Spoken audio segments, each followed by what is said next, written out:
Imagine you have a notebook where you and your friends write down every time someone gives or takes away something, like trading Pokemon cards. But here's the cool part. Everyone in the group has their own notebook, and every time a trade happens, everyone writes it down at the same time. This way, if someone tries to change the record later, like saying they never gave away their favorite card, everyone else's notebooks will show that it did happen. So it's super hard to cheat. Now, let's take this idea and put it on the internet. Instead of notebooks, there are computers.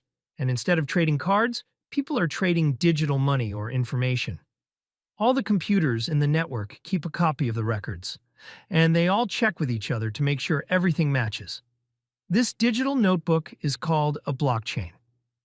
Block. Each set of records, like a page in your notebook, is called a block. Chain.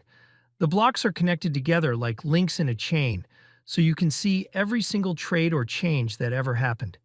So blockchain is like a super secure digital notebook that everyone agrees on, and it's really hard to cheat or change anything once it's written down. In your YouTube video, you can use simple graphics or examples, like a group of friends with their notebooks, to make it even easier to understand. This way, your viewers will get a clear picture of what blockchain is and why it's important.